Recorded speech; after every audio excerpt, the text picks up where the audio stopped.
Hey guys, what's up? It's Finch here, and today we are going to be discussing the second tiering radar of Scarlet and Violet overused. For those of you that do not know, the first tiering radar had a number of Pokemon on it, and ultimately two of them were voted on to get banned last weekend. Fluttermane and Houndstone. You could see the big red X's through these Pokemon as a result of that on the radar, because I am an artiste after all, so I made an artistic decision to keep them in the image and just cross them out. Totally professional, I know, you guys can thank me later, but in the meantime we have a totally new radar, which includes one new Pokemon and two Pokemon which I decided to give googly eyes for the fun of it, so you can enjoy that image as you'd like. Anyway, the tiering radar now does not have Fluttermane and Houndstone, which again were both banned from SVOU, but it now has Iron Bundle as well as Palafin, Roaring Moon, Cyclizar, and Chien-pao. We're going to go over all of these Pokemon's places in the metagame again, with particular focus on the two googly-eyed fellas. In addition to that, we're also going to briefly discuss terrestrializing. However, I do plan on having a longer focal video on that later this week, so be sure to check that out. In addition, if you want information on the bans of Fluttermane and Houndstone, check that out as well. Or you could pivot over to the Smogon Twitch channel, where Ozma, a fellow member of the OU Council, and myself had a 90-minute Smogon cast of sorts discussing the preliminary metagame and announcing the bans live. It was really cool to do that. We had over 500, over 600 people in the chat at points in time listening to us discuss the metagame, but truth be told, I also valued a little the intimacy, the genuine solo nature of the YouTube videos and getting my own thoughts out as cheerleader. So while I really value Ozma's partnership in being able to do that, it's also nice to have my own platform to discuss things and give my singular opinion as well, and that's why I do videos like that, largely as an informative matter. And speaking of information, let's go ahead and get on into it. Hello everyone, welcome to the second Scarlet and Violet overused tiering radar. Again, for those of you that missed it, we had a vote last weekend. Yeah, I already discussed that, no big deal, we don't have to go into it. So here's the first topic, and it's going to be terrestrializing. Again, this is only going to be discussed for a minute, 30 seconds, whatever it may be. It's going to be the focus of either my next video or two videos down the line. Either way, a video is going to come out either on Thursday, where I'll be busy Thanksgiving, so I'll have to record it beforehand, or Friday, some point like that. This is the topic that's easily the most controversial of the bunch. We've purposely been non-committal in messaging up to this point and continue to remain open-minded on it. I don't know what's going to happen with terrestrialization. There's a chance, absolutely, that it gets banned outright. There's also a chance that we try and come up with some creative clause or complex ban type of scenario, depending on what's allowed, what can be justified, to preserve some facet of it. And there's a chance that it's not touched at all and we focus on the Pokemon. Personally, I believe the chance of it not being touched at all is not particularly realistic at this juncture, largely because it's not really something we could ban through Pokemon. It will just power decreep, and it'll go alongside it. The concept of type changing being largely uncompetitive is something that's unfortunately going to remain no matter how decreep the metagame is, how many bans there are. So even if we ban the best 10 abusers, the next 10 best will just step in there, and the defensive ones will still be there, and so on and so forth, to the point that it's not like Dynamax.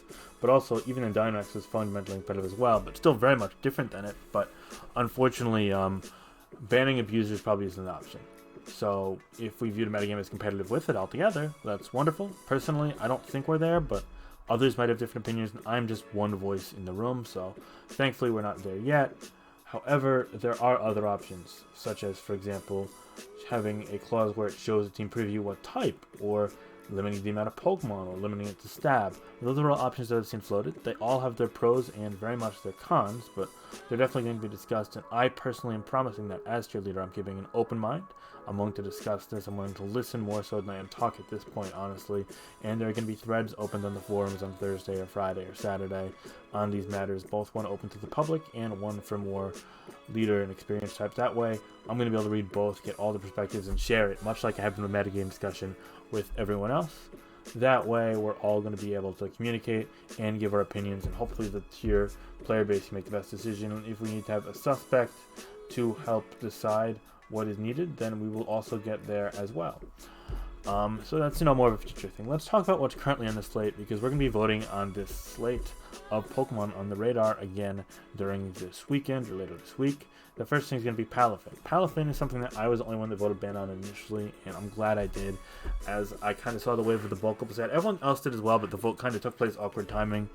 The first to admit that I'm not trying to pin this on my other councilmen. In fact, a lot of them a day later were like, yeah, if I had another day, I probably would have voted ban on it. And that's kind of where we're at now, in that initially the choice band set and all our attacking sets, which are plenty good, they're fine, they're very viable with Palafin Hero with 160 attack, is great. It's really strong in rain. The priority is overwhelmingly strong even, but choice band doesn't highlight the best merits of Palafin, in that it also has access to Tera into a different type, or use Drain Punch, use Bulk Up to play Ball Straight, and potentially form as more of a sweeper than a hard hitter or a pivot. And the Taunt Bulk Up set in particular has really captivated the metagame, making Palafin, by usage, the most common Pokemon. It currently sits at 39%, and I am revealing that information knowing fully well that none of you have access to it. It is only behind closed doors, and I am not at liberty to disclose it right now, but I can say that today, on the 21st of November, Palafin was the most used Pokemon in ScarletViolet ever used, and it is at 39%. And I can say that end of this month, we're going to have hopefully a larger sample size and publicized usage stats, so stay tuned for that. A week or two out, I'll try and make a video on those, but as of now, as of literally 20 minutes ago, it was sitting at 39% usage on the day, and that's no shock. It's just that awesome. Needless to say, it has a strong stab priority and the signature move, but on top of that, it has access to single Drain Punch, or I suppose other fighting moves as well if need be. It also gets Flip Turn, but you really like seeing things more like a Taunt and Bulk Up on it. That's what's great. For example, let's say you face an Amoonguss, which it walls the Water Stab, of course. It also is able to resist the fighting type coverage, so you'd think, oh, Amoonguss just hard walls it, but let's see you Bulk Up on the switch in, or maybe it's a 1v1 scenario. It doesn't really matter if you Terastallize into, say, a Steel type, which is very common on it right now, or even a Flying type potentially. In that Giga Drain's suddenly not going to do any damage whatsoever. It's going to do resisted damage, and Steel type in particular isn't going to take damage from Poison type move as well, which is why I'm focusing in on that, since it's more common. And with Taunt, you can't Spore you, so you bulk up in its face, and then once you get to +2 or so, you start really doing some big damage to it. You can even out damage it at that point as well, because it's resisted, and then win the 1v1 with a good amount of HP left. And I know that's a very specific scenario. It does require using your Terastallization of the game, but also the fact that you're basically outmaneuvering a counter when you only have 2, 3, 4 counters in the entire metagame, and some are very uncommon. For example, Slowbro has just not gained enough traction yet. And if you're being forced to use like a defensive regenerator Pokemon at this stage in the metagame on every team to keep Palafin in check, then I think you've reached a point where you probably want this Pokemon banned. And this is an interesting case, because while Palafin's a new toy, and you want all the new toys to be played with, this is, in a sense, a new toy that forces us to use old, less friendly presences that is A, one less slot for another new toy, and B, detrimental towards the status and viability of other new toys, i.e. new strong Pokemon that you want to use. So I think the ban of Palafin is actually going to open up the metagame to new toys, to new Pokemon, to new strategies, more so than restrict it because of one less option. And I think a lot of people don't necessarily see that through. They just see, oh, I've got one less thing to use now that's new and cool and fun. Damn you, Smogon, you're going to go ahead and ban this Pokemon. But truth be told, a lot of these bans are only because their things are so overwhelming. And that's why I'll be voting ban on this like I did Houndstone and Fluttermane, in that they're just massively overwhelming and restrictive by nature, by default. From the team builder, they mess with the status quo and the gel that comes within team building. They force you almost intrinsically to use these Pokemon that are, either suboptimal in the metagame or not things you want to be using when you're trying out all these new toys, and they deter from your ability to use other strong Pokemon, like the Pokemon we'll be discussing later in this video. Moreover, I'm really confident in my personal vote to ban Palafin last time, and I'll maintain that vote this time, just given a lack of counterplay, both on the defensive end, as we alluded to, but also on the offensive end, largely because of the boosted priority from already 160 base attack and stab, coupled with potential bulk up boosts, potentially even rain as well. Palafin is just a very strong Pokemon. 0 to hero makes it literally go from 0 to one of the heroes of the metagame right now. However, it is approaching supervillain levels of strength, and I'm certainly be voting ban, and I personally think that the council will be leaning in that direction too. Of course, it does need 7 out of 9 votes to support a ban, and that is a super majority, over 66.6%, so 6 out of 9 would be 66.6, and hitting that threshold is not a no-brainer. It can definitely go wrong. There could be 2 or 3 or 4 people that don't support this, and we could be seeing Palafin again in OU next week. So if you really enjoy playing with it and you want to stay, you never know what'll happen. I'm just giving my personal opinion, of course, which I believe I'm entitled to. I also want to discuss some funny logs. So people have been kind of in a ratchet state when it comes to the damage calc. A lot of people have been using Keldeo because it's the water fighting type, and we get water fighting coverage on the Palafin, of course. And my 2 council members, Flaming Victini and or Ima, I'm not actually sure how to pronounce it, both said, oh, I've been using it and changing the attack stat. Like, that's wild, that's funny. And then Ox the Fox, who a lot of you may know, another council member, was like, yo, what the?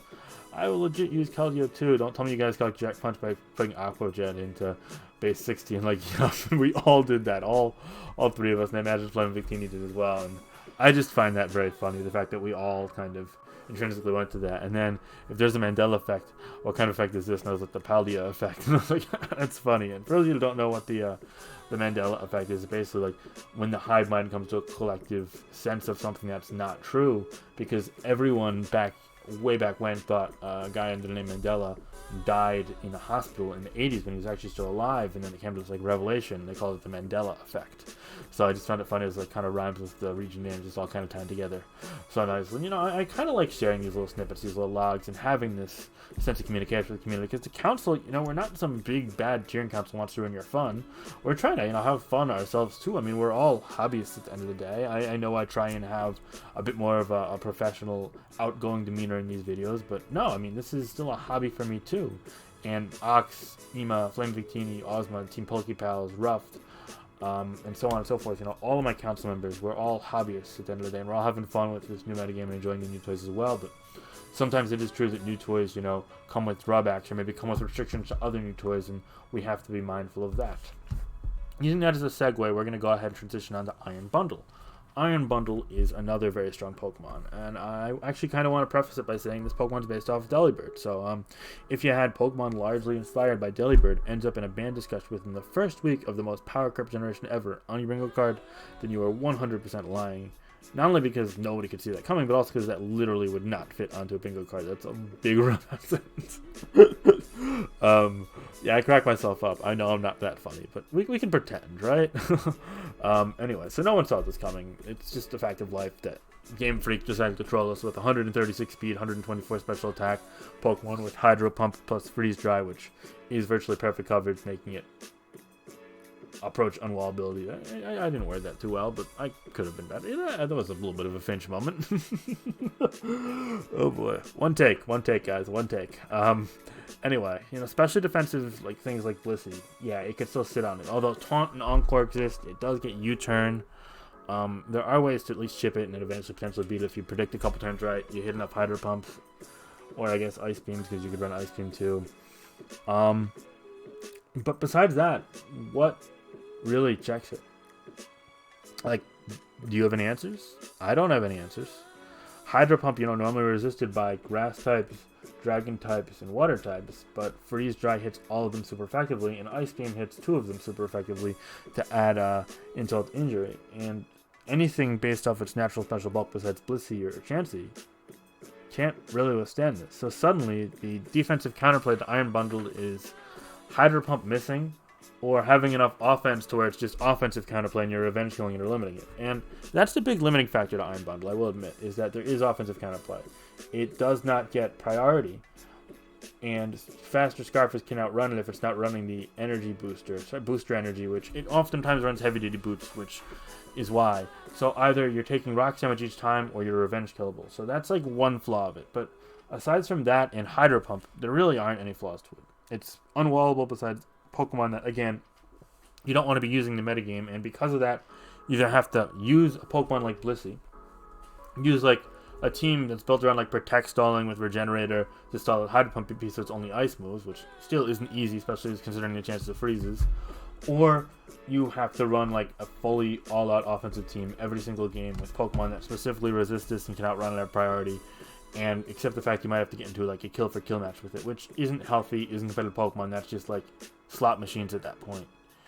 And also that inhibits your ability to use anything outside of the pool of super duper fast offensive priority oriented Pokemon, which suddenly brings you out of new toy land altogether, if you will. So, this is another case of Pokemon where, in my opinion, removing it from the metagame might actually foster more creativity, more offensive play, more new Pokemon, despite it being something removed. I think the removal of it will do much more for the greater good than it staying in the metagame, and therefore I'm very much content with us potentially banning it. Sorry, I said that, us potentially banning it. So yeah, again, it relies on Hydro Pump. It is revenge killable with some sets or chippable with other sets, but overall it's very strong. Personally, I'm leaning towards voting ban, but I'm not quite settled yet. It is still early, so the burden for a ban is pretty high in my eyes, only for extreme cases. It's just a extreme case. It's approaching it. I don't know if it's there yet, though, so we'll have to keep that in mind. Next up, we have Cyclizar. Cyclizar is on the radar much more. It received 4 votes last time around to get banned. Not quite enough. It needs 7 again to get banned. I was one of those 4. I'm less and less sure as time goes on, though.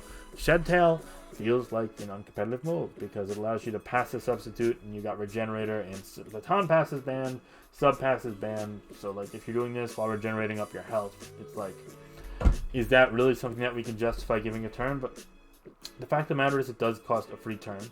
It does require using a Pokemon that's not the best offensively right now. Cyclizar is a pretty average, mediocre Pokemon, aside from Shedtail.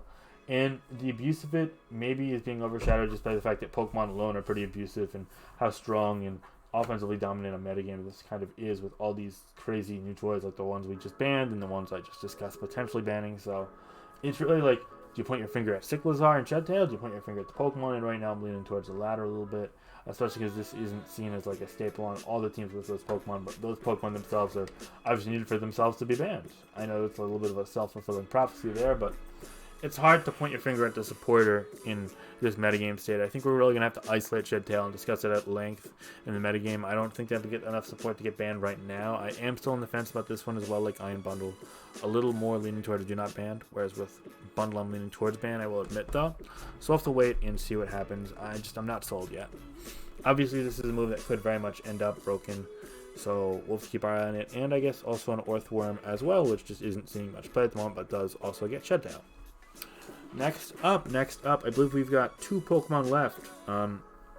Chien-pao, again, it gets the Sword of Ruin ability, I believe, which lowers defenses by 25%, which is awesome, but it's still strapped with a unfortunate curse of being, sorry, can you hear me still? I think so.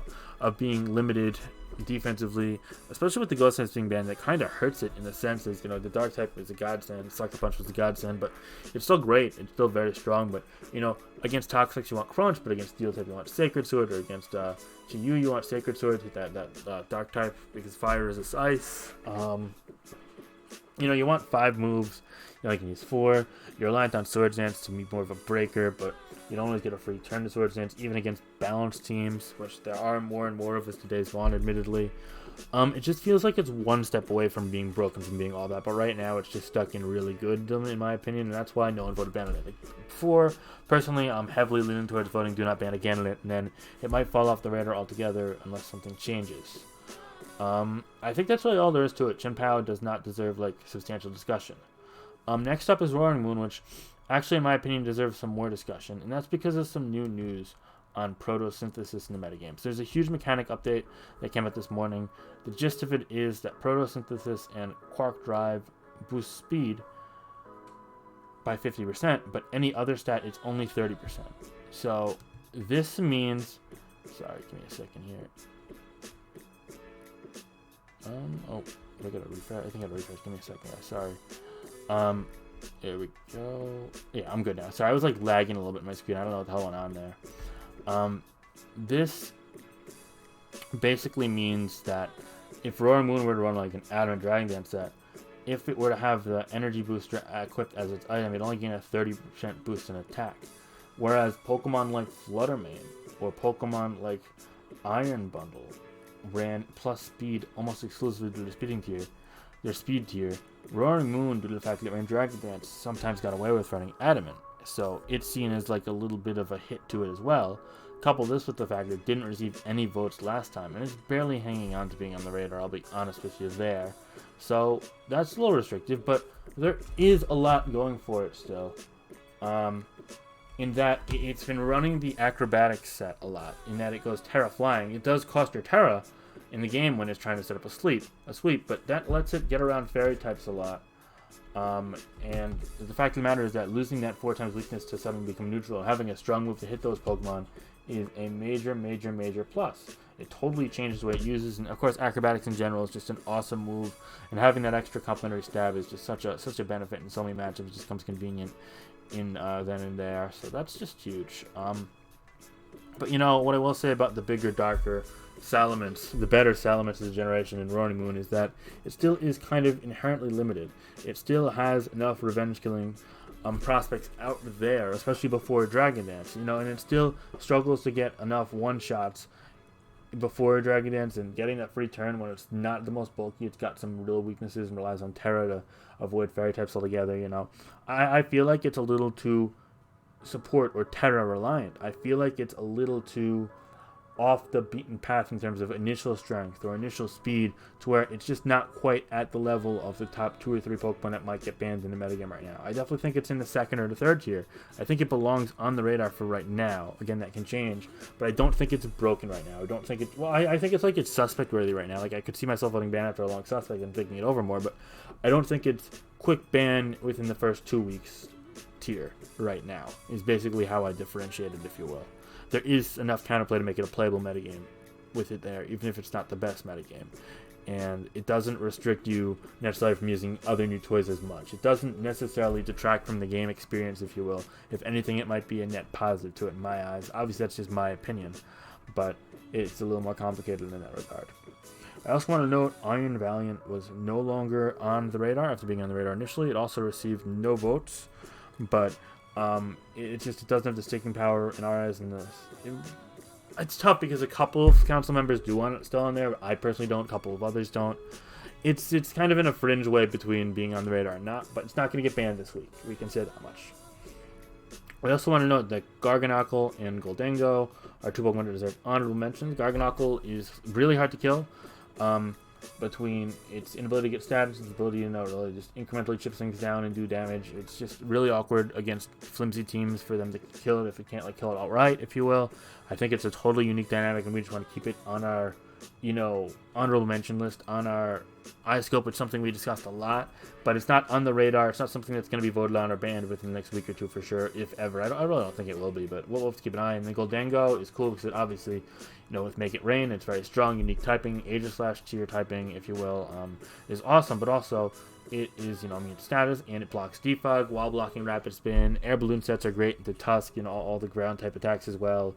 It just provides a unique defensive presence while being very useful offensively and blocking all forms of removal pretty much that we've seen in the tier. So that's a really good honorable mention, but again, it's not remotely close to being banned. It's not on the radar. It's just something we discussed, and I wanted to be transparent about that. So I hope you guys are appreciative of that, because any information that we discuss, I want to try and get out to you guys as well. So stay tuned. There's going to be a thread on Tera, as well as my personal video on Tera in the coming days.